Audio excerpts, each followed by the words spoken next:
ঘূৰাই আৰু এই ৰাতিখন মানে কথাটো হৈছে যে আপোনাৰ বৰ্তমান ফেচবুক আৰু ইউটিউবত ভাইৰেল হৈ আছে এখন পূজা বছৰীয়া মনসা পূজা য'ত দেওধনী নৃত্য হৈ আছে। চ' দেওধনী নৃত্য মানে বছৰীয়া মনসা পূজাখন আপোনাৰ টোটেল 5 দিন হয় আৰু 5 দিনৰ আজি হৈছে একদম আজি লাষ্ট ডেজ। আৰু আজি মই আৰু মোৰ ভাইটি পূজাত গৈ আছোঁ আৰু গৈ আপোনালোককো দেখাম আৰু চাই মানে কেনেকুৱা পালে জনাব। আৰু আমি মাহীহঁতৰ ঘৰ পাই গ'লোঁ আৰু এতিয়া আমি পূজাত যাম। এয়া চাওকচোন মানুহ কিমান যে মানুহ। আচলতে কি জানে, এই পূজাখন এতিয়াৰ পূজা নহয়, আমাৰ মানে মোৰ মা দেউতা আপোনালোকৰ মা দেউতা নজন্মাৰ আগৰ পৰাই পূজা। আজি এই পূজাখনৰ 129তম মানে এইবাৰ পূজাখন হৈছে 129তম পূজা।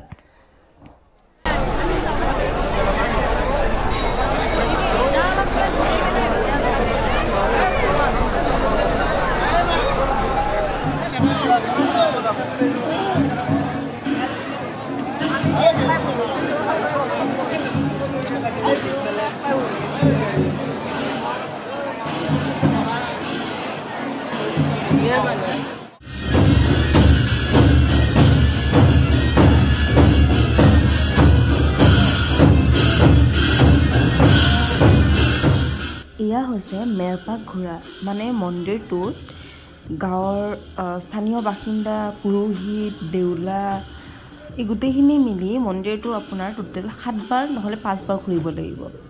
ঘূৰাৰ পিছত আপোনাৰ বলি হ'ব আৰু বলিৰ পিছত আকৌ দেওধনী নৃত্য আৰম্ভ হয়। এটা কথা চাওকচোন, এই পূজাখনক বহুতে ভক্তিৰে চাই যদিও বহুতে ভণ্ডামী বুলি কয়।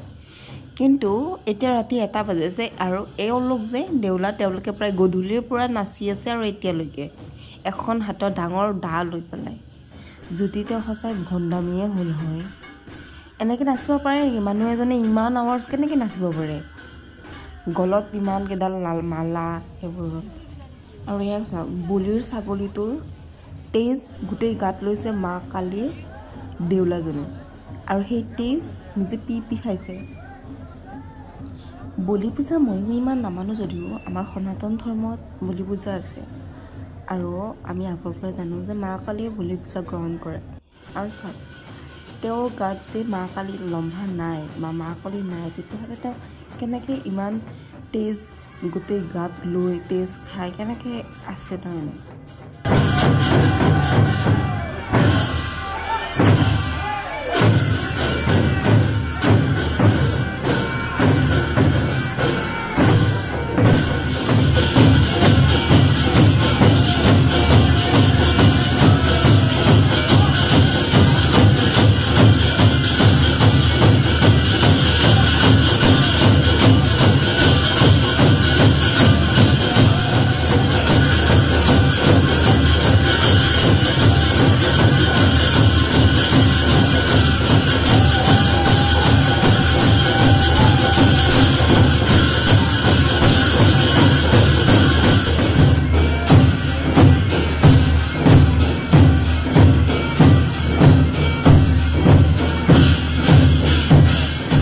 মনসা পূজা শেষ হ'ল আৰু এই 5 দিনৰ কাৰণে সেই মানুহকেইজনে নিজৰ শৰীৰটো ভগৱানৰ নামত উৎসৰ্গা কৰে।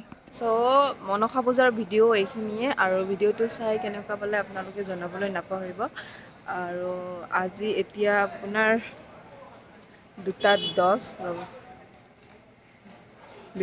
চ' আমাৰো ঘৰত যাব সময় হ'ল। এতিয়া শুই আকৌ কালি ঘৰত যাব লাগিব। চ' বাই বাই ৰাইজ, আৰু ভিডিঅ'টো কেনেকুৱা পালে চাই জনাব।